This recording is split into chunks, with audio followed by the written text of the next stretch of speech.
Around Dodge City and in the territory on west, there's just one way to handle the killers and the spoilers. And that's with a U.S. Marshal and the smell of Gunsmoke.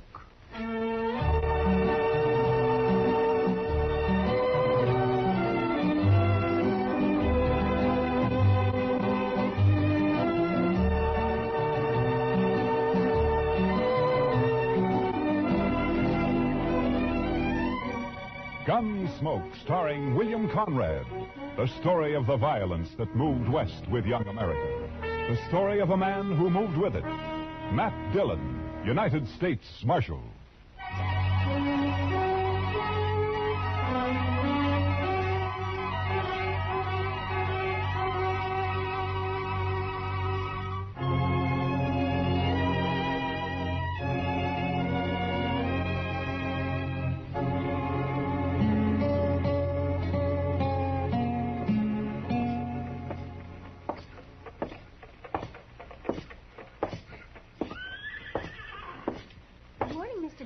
Morning, Miss Ida Mae.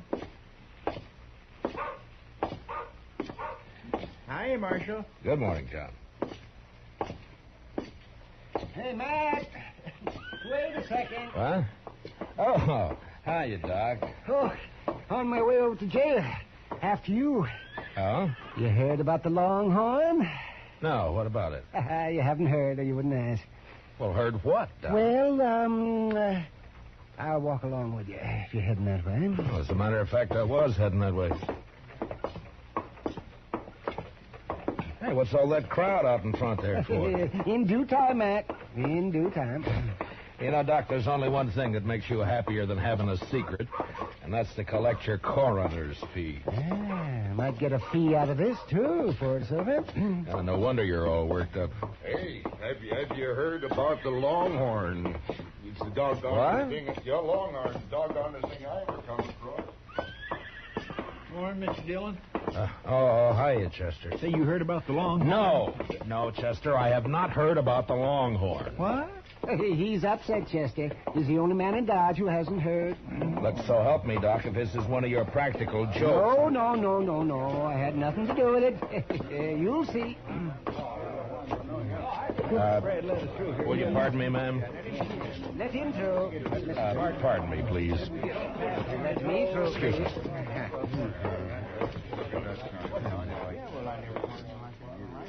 Well, Mr. Dillon? What do you think of it, Matt? Aside from the misspelled words. The Longhorn been closed all morning? Yep, locked tight. That sign was on the door daylight. The Longhorn Saloon will open at 8 o'clock tonight with new management and a new policy. Everybody welcome. Signed the new manager, Mamie. Mamie? That's a woman, Matt. Lately of Kansas City, St. Louis, and points east. Well, I don't know, Mr. Dillon. We never had a woman running a saloon in Dodge City before. And we won't now, Chester. The boys won't let her last an hour, I'm afraid. Be kind of fun for that hour, though. And another thing, if this Mamie is the new manager, what's happened to Herman Bleecker? Well, I don't know. He must have sold it to her. He didn't say anything about it yesterday morning. That's right. I saw him over at the livery stable in the afternoon, showing off one of them fancy vests he's always ordering. And he never said one word about it. Well, you know that little Popinjay. He's flighty. Probably happened sudden. Too sudden, Doc. Even for Herman. Say, come think of it, I haven't seen him all morning. And he's usually strutting up and down Front Street, preening himself like a powder pigeon. Yeah, he's probably upstairs there, sleeping in, getting ready for the opening tonight. We gonna be here, Mr. Dillon? Mamie, huh? Mr. Dillon? Huh? Oh, yeah, Chester. We're gonna be here.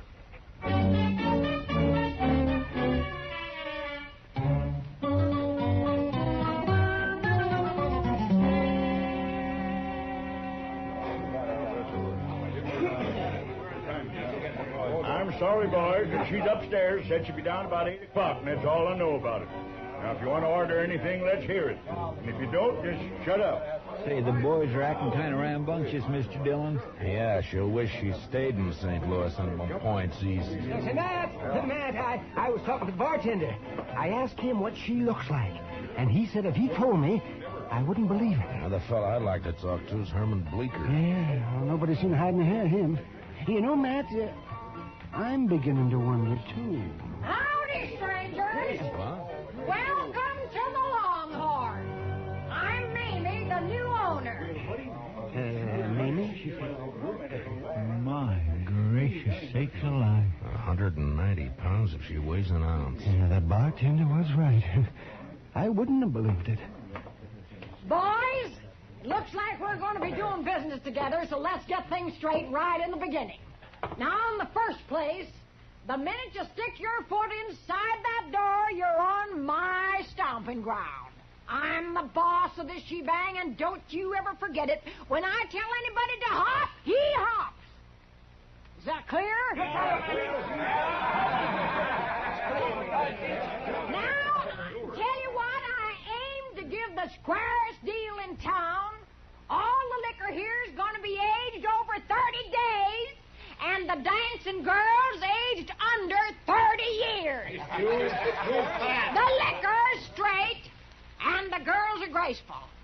There's only 4 aces in every deck, and the cards only read from the front side. Talks to You'll get a fair shake for your money, but there ain't going to be no fandangling. And another thing, Mister! I'm talking. Well, so am I, you old battle axe. Excuse me, boys. Oh, looks like it started, Mr. Dillon. Yeah, wait a second. He paid for his drink? Yes, ma'am. All right, you wall-eyed little maverick. Come on! Throw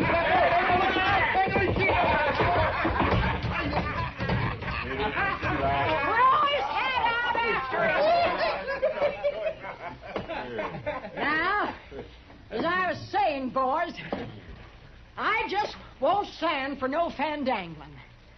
Now, maybe some of you figured I was wearing this six-shooter for a decoration. Well, now, just cast your eyes on that ace of spades I got tacked up on the back wall. Now... For the land's sakes, did you see that draw, Mr. Dillon? Yeah, and she got the card, too. Oh, the boys won't give her no trouble, man. All right, boys, the first one's on the house. And it's the last free one you'll get. And the only credit I give is for funeral expenses. Belly up, boys! Well, sir, Mr. Dillon? Chester, I want to talk to Herman Bleeker more than ever now. Hey, you know, she's big enough to... well, I'll bet she forced Herman to sell. Yeah, maybe. Doc, I'll be right back. I want to talk to her. Oh, that juice was nothing, boys. Oh, you're the marshal, huh? Yeah, that's right, ma'am. My name's Dillon. Proud to shake your hand, Mr. Dillon. Well, thank you, Miss Mamie. Welcome to Dodge City. Mighty decent of you to express the sentiment, Marshal. I reckon you won't get much business around the Longhorn. I'll take care of any trouble that's around here. It'd be quite a change. The boys used to push Bleeker around every now and then. Oh, that runty little prairie dog. I didn't know he was planning to sell, Miss Mamie. He must have made up his mind in a hurry. Yeah? I made him an offer, and he took it. Just like that. He found himself some new living quarters, I suppose. Oh, yeah. He moved right out last night. Oh, mm-hmm. I wonder where he's holed up. Huh? There are a couple of things I'd like to see him about. Well, now, I'll tell you, I'm afraid he left town, Mr. Dillon. I think he said something about taking the Santa Fe to St. Louis, now that I remember. Oh, I see. Well, that's too bad. I'd sure like to have seen him. Well, I'll probably drop in now and then, Miss Mamie. Sure. Anytime, Marshal. For you, it's on the house. Thank you. What'd you find out, Mr. Dillon? Let's get out of here, Chester. Coming, Doc. Sure. Oh, yes, with both ears a-flapping.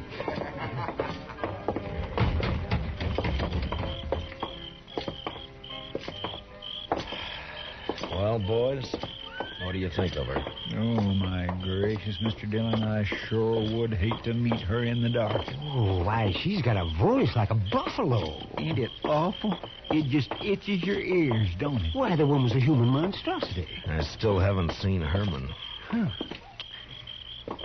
What'd she say, Matt? She says she thinks he left town. Oh, she Chester, says I want you to check all the rooming houses and hotels along Front Street. I'm going to go to the railroad station and the stage lines. I'll meet you over at the jail. Huh? Yes, sir, Mr. Dillon. Say, Matt, I think Herman keeps a horse over at the livery stable. Yeah, I thought of that, Doc. I wonder, would you be good enough to look into that for Why, me? sure, be happy to. You know, Mr. Dillon, she is an awful straight shot. Yeah, Chester. I know.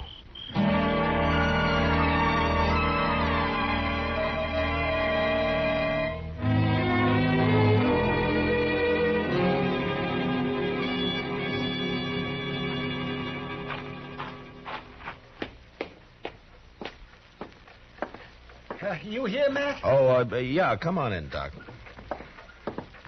Well, his horse is still over at the stable. He didn't tell them anything about leaving. He didn't leave, Doc. Mamie came in on the 9 o'clock train last night. Only one train out after that, around midnight. He wasn't on it. And he didn't buy a ticket on the stage either. Yes, see, now what did I tell you? Matt, that settles it. Yeah, of course, he may have moved into one of the hotels. No, sir, Mr. Dillon, I'm afraid he didn't. Oh, well, what'd you find out, Chester?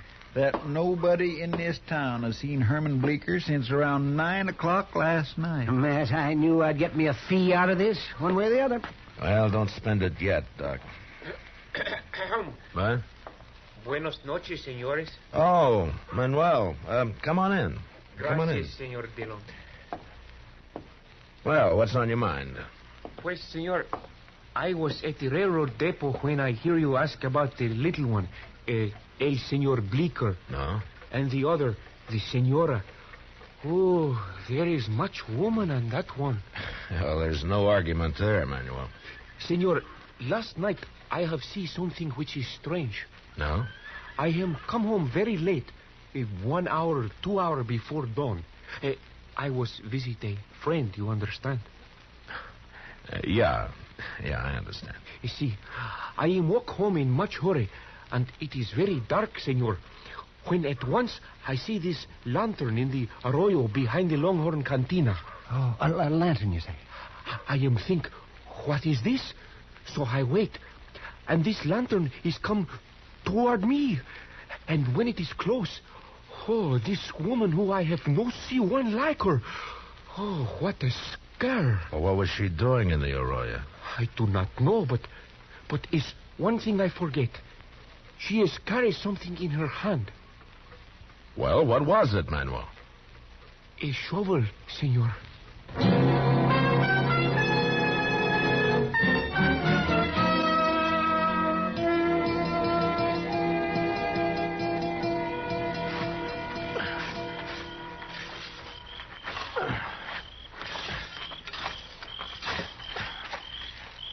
Find anything, Matt? Well, there's something here, Doc, but I can't quite... Hold the lantern over here, will you, Chester? Yes, sir, Mr. Dillon. I found something here, if I can just get it loose. Lantern all right, Mr. Dillon? Can you see what it is? Yeah, it's fine, Chester. Yeah, I got it. Oh. It's a boot. Yeah, here's the other one. Yeah. Well, all that fancy stitching. Matt, those are his. I've seen them on him. Yeah, so have I, Doc. Yesterday, in fact. Here, take him, Chester. Yes, sir. There's a bundle of some kind here. Oh, you found the body, huh? No, it's clothes, I think, Doc. Let's have a look. Yeah. That's all there is, too. The hole doesn't go any deeper. That's hard pan on the bottom there. Hold the lantern down, Chester, and let me get this unwrapped. I'm not so sure about that coat, Mr. Dillon. A lot of them like that around town. Yeah, I know, but take a look at this fancy vest. Oh, that's Herman's. Nobody else in Dodge City'd ever wear a thing like that. Well, from the looks of it, he won't be wearing it again.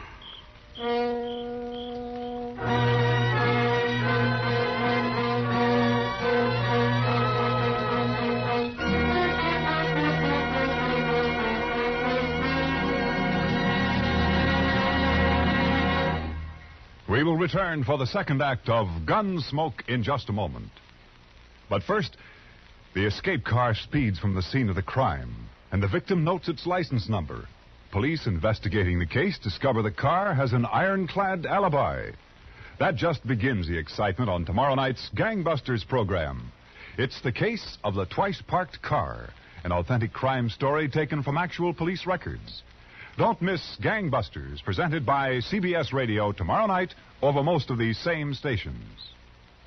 Now, the second act of Gunsmoke.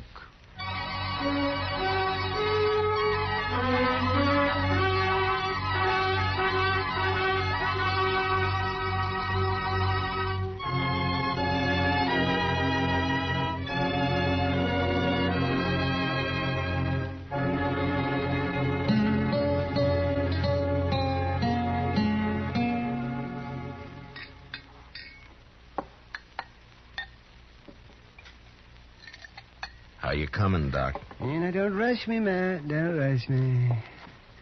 I haven't made one of these blood tests in years. If you ask me, I don't see any use in making one now. Well, let me see. Pour the precipitate into here. What other kind of blood could it be except human? Doc, I only want to be sure, that's all. All right. Let me see. 5 drops of the sulfate. You sure look uncomfortable, Matt. Well, how'd you like to try arresting that lady, Doc? Not my job to arrest her. All I'm doing is stopping up these loopholes Matt's trying to wiggle out of. Well, that's real decent of you, Doc. Real decent. No, sir, Matt, I don't recall you ever being in such a predicament. Oh, of course, I remember the night you shot it out with the Barkley boys over in the Alafraganza. There were 3 of them. And you did not turn a hair. And then that other time when you got dry gulched by the Platte River gang. All right, Doc, all right. But this is different. If I go to arrest that woman, she's just crazy enough to start a gunfight. Oh, it's a problem. It's a problem, all right. Now, let's see. We'll just shake this up and warm it a bit. Yeah. You know, there is one thing, though, Mr. Dillon. Shooting at a mark's not the same as a gunfight. Maybe she wouldn't even resist. You really believe that, Chester? No, sir. Oh, she ain't a woman. She's a human catastrophe. She sure is for Matt. Well, there's still a chance we may be going off half-cocked here. That blood could have got on Herman's vest a dozen different ways. Well, we'll soon see. Let's see now. A couple of drops of reagent. 1, 2, 3, 4, 5. Yeah. And we'll look for the color change. So, turn up the lamp a little bit, will you, just, please? All right, Doc. Oh. Well. Yes. Well, Doc? Well, it's tough luck, Matt. It's human blood.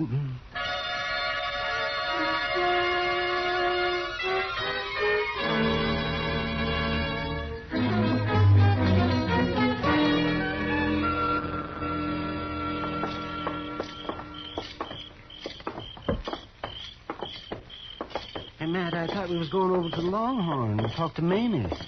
How come the jail? She'll keep, Doc. She's not going anywhere. Looks cut and dried to me, Matt. It might not if you were in my shoes. Come on in, boys.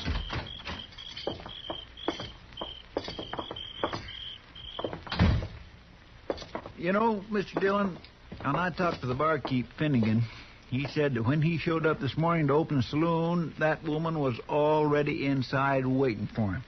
She told him to come back at 8 o'clock tonight. And he didn't see no sign of Herman Bleeker. Oh, well, there's another nail in your coffin, Matt. Doc, if you keep this up, I'm going to deputize you and take you along with me. He sure can have my job, Mr. Dillon. No, you don't. I will not lift a hand in anger against a woman. Especially that woman. I keep thinking we could still be wrong Oh, somehow. real diehard. Look, now, suppose Herman hurt himself some way. How? And he wanted to get away by himself and and recuperate. Where? And suppose he didn't want anybody to know about it. Why? So he decided to stay with some friend. Who? And, well, maybe... come on, Chester, let's go.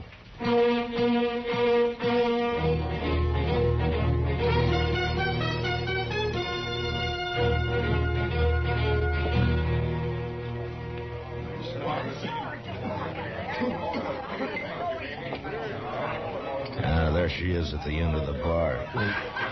What are you going to do, Mr. Dillon? Take her in, Chester. Maybe she'll talk when she's arrested. I gotta get that gun away from her some way. It's not going to be easy. And it's gotta be done. I've never drawn a gun on a woman yet, and I'm not starting now. If I could just manage to... I don't know. There might be a chance. Stick close to me, Chester. Yes, Mr. Dillon. Well, Marshal, mighty glad you dropped back in. I was just wondering how you were getting along, Miss Like a kid with 2 tongues and an all-day sucker. Say, now tell me, did you find that little weasel Herman Bleecker? I thought you told me he'd left town. Oh, well, I was just guessing, Mr. Dillon. He said something about planning to. Here, step up and have a shot of poison. No, thank you. As a matter of fact, I came back here for a particular purpose. Chester and I have a little bet on. Mr. Dillon, What kind of a bet is it, Marshal? Well, it was about that shooting trick of yours, hitting the center of that playing card, you know. Chester figures that it was a fluke of luck. He's betting me that you can't do it 5 times in a row. Well, we'll soon settle that. The card's still up there. Stand aside, boys! Mamie's gonna limber up her shooting irons and get out of the way. Get down there, Curly. All right. There's one. Couple of them. You're doing fine so far. How you doing down there, boys? All dead center so far. Say, you there, whatever your name is, what do you think of your bet now? Well, I guess I just kind of lost my head, Miss Mamie. Well, 3 down, 2 to go. There's 4. And 1 more. Oh, yeah. Well, what are you stopping now for, Mamie? Well, I got some rules I go by, Marshal. One of them's never to fire my last shot and leave my gun empty. I see. Well, that's a pretty good idea, I guess. Sorry to lose your bet for you, Marshal. I'm convinced.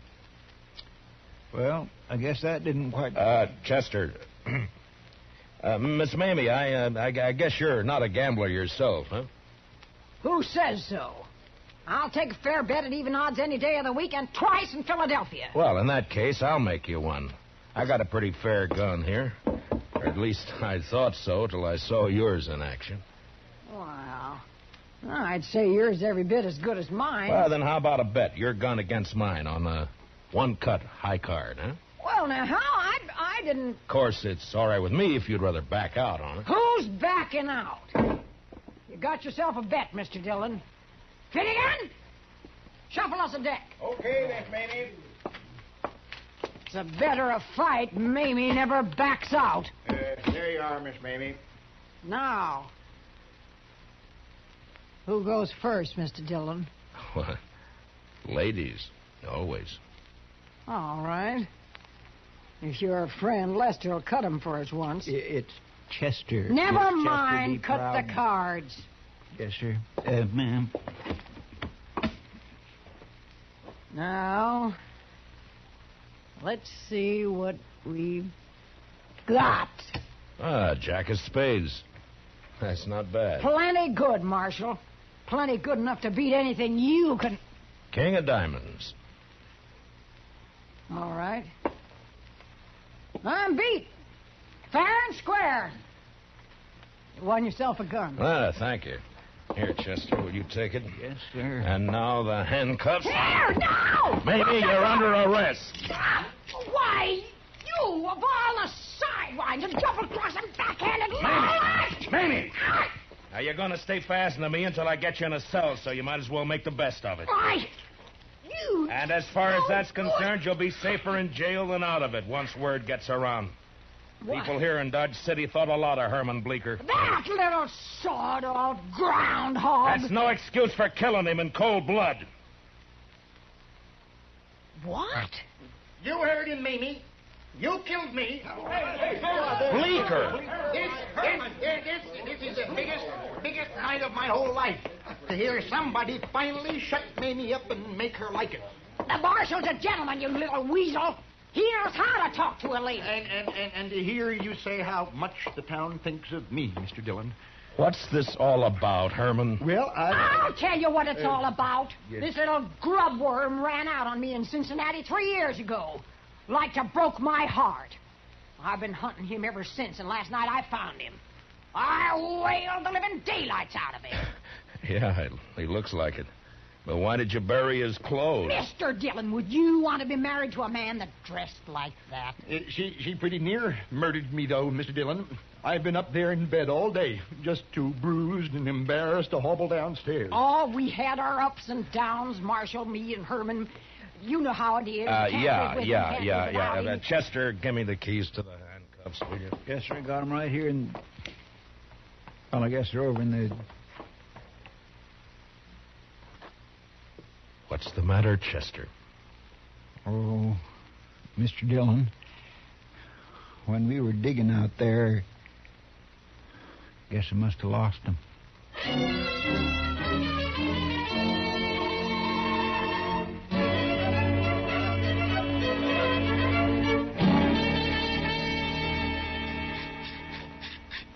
Chester, can't you file that thing any faster? You might just well relax, Mr. Dillon. Took a half hour to get that one off Miss Mamie's wrist. Oh, no. All right, but just hurry. I'm filing as fast as I can. Oh, Doc. Mamie gave me this bottle of Irish here to make the waiting a little easier. And it's Jameson's. Oh, well, fine, Doc, fine. Chester, let that go for a minute, huh? And open it up. Yes, sir, Mr. Dillon. Can you imagine it, boys? Little Herman Bleecker married for years to a woman like that. I don't want to imagine. Oh, I'd get nightmares. Here you go, Mr. Dillon. Oh, thank you, Chester. Doc? Oh, thank you. Well, gentlemen, here's to the weaker sex. Mr. Dillon, which one is that?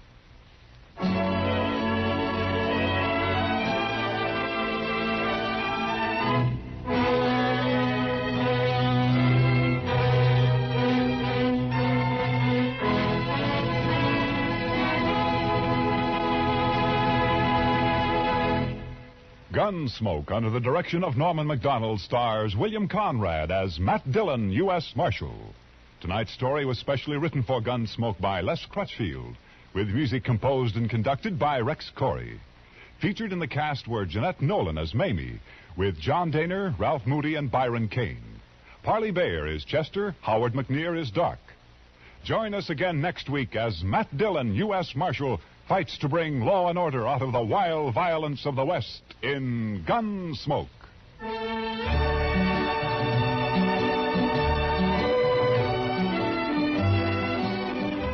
As colorful as the Western Roundup and twice the fun, that's the Gene Autry Show, which comes your way every Saturday evening over CBS Radio. It's one of radio's most distinctive programs, flavored to taste with songs of the sagebrush and melodies of the mesquite country. The Gene Autry Show is 30 minutes you'll enjoy, packed full of comedy, songs, and the genial personality of the one and only Gene Autry. The whole Melody Ranch gang is on hand to entertain you tomorrow night, every Saturday night. So tune in the Gene Autry Show and hit the pleasure trail over most of the same CBS stations. Clancy Cassell speaking. And remember, Broadway is My Beat brings you startling mysteries Saturday nights on the CBS Radio Network.